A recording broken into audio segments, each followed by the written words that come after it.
Hello friends, welcome to my channel. तो चलिए आज की कहानी की ओर।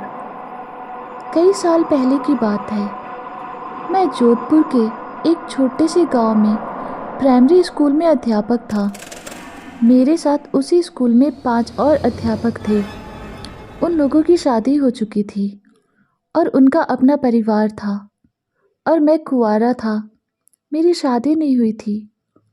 सब लोग गांव में भाड़े के मकान में रहते थे और मेरा स्कूल के पास ही एक छोटा सा कमरा बना हुआ था जिसमें मैं अकेला ही रहा करता था।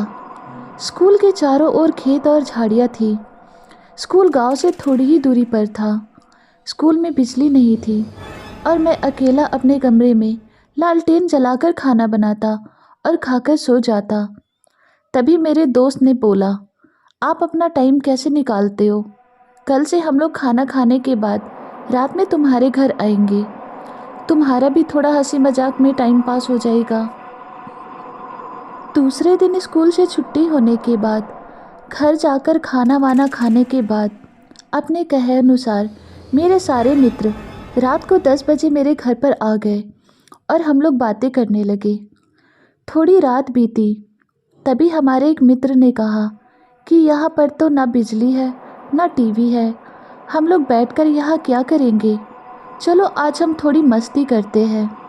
दूसरे मित्र ने कहा, हम अपने साथ ताश के पत्ते लाए हैं, चलो खेलते हैं।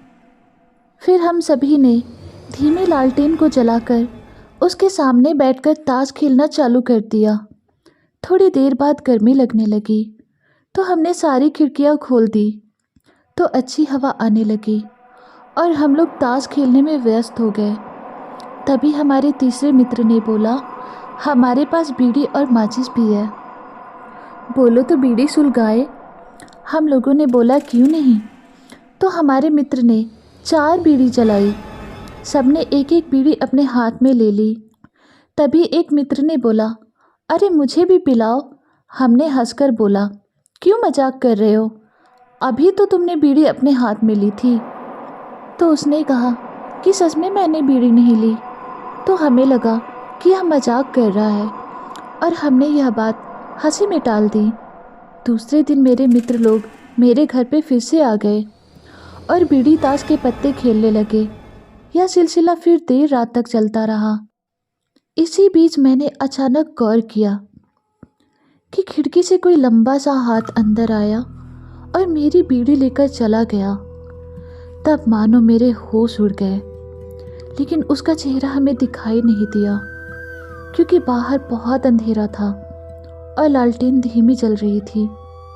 यह घटना 4-5 दिन तक मेरे साथ होती रही। तो मैंने छठे दिन जब सवेरे मेरे मित्र लोग स्कूल में पढ़ाने गए तब मैंने यह बात सबको बताई। सबने बोला, हाँ मैंने भी सुना है कि स्कूल के अंदर किसी अध्यापक ने किसी कारण जहर खाकर आत्महत्या कर ली थी और उसी की आत्मा आज भी स्कूल के आसपास भटकती है। तो एक दिन एक मित्र ने बोला, आज हम उससे पूछेंगे कि आप कौन हो। क्या पता वह कोई आदमी ही हो और हमारी तरह वह भी रात में टाइम पास करने आता हो। हमने कहा कि ठीक है। रात में मेरे सारे मित्र मेरे घर आए और आज तो 5वां आदमी भी खिड़की के अंदर आकर बैठ गया। साथ में ताश खेला और बीड़ी भी पिया। जब खेल खत्म हो गया तो वह खिड़की से बाहर जाने लगा। तभी मैंने आवाज़ दी, काका कल फिर से आओगे ना? उसने कुछ नहीं कहा। इतना सब होने के बाद उसने हमें कोई नुकसान नहीं पहुंचाया था। हमारे एक मित्र ने उसके मुंह पर टॉर्च चलाई। तभी मैंने उसका हाथ पकड़ लिया, लेकिन टॉर्च के सामने हम लोगों ने उसका थोड़ा सा चेहरा देख लिया था। उसका रंग बहुत काला था और उसने सफ़ेद रंग की धोती पहनी हुई थी और उसके मुंह पर बहुत सारे चेचक के निशान थे। हम सब बहुत डर गए थे। एक मित्र ने कहा, चलो गांव वालों को बताते हैं। फिर हमने कहा कि नहीं, बच्चों के भविष्य का सवाल है, कोई अपने बच्चों को स्कूल में पढ़ने के लिए भेजेगा ही नहीं। तभी एक मित्र बोला कि हम एक काम करते हैं, जहाँ पर इसे जलाया गया था वहाँ पर बीड़ी, माचिस और ताश के पत्ते रख देते हैं। क्या पता उसको भी इन चीज़ों में दिलचस्पी हो। दूसरे दिन हम लोगों ने ऐसा ही किया। उसके बाद वह आदमी दोबारा नहीं दिखा। अब हम लोगों ने 4-5 दिन में एक बार उसी जगह पर बीड़ी, माचिस और ताश के पत्ते रखने शुरू कर दिए। एक बार गांव के कुछ लोगों ने हमें ऐसा करते हुए देख लिया, तो उन्होंने पूछा कि आप लोग ऐसा क्यों करते हो। तो हमने उन्हें सारी बातें बता दी।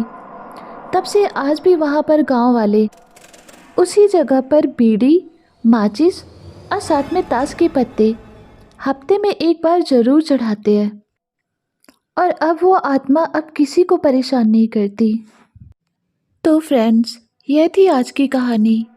आपको आज की कहानी कैसी लगी हमें कमेंट में ज़रूर बताएं। फिर मिलते हैं नेक्स्ट वीडियो में।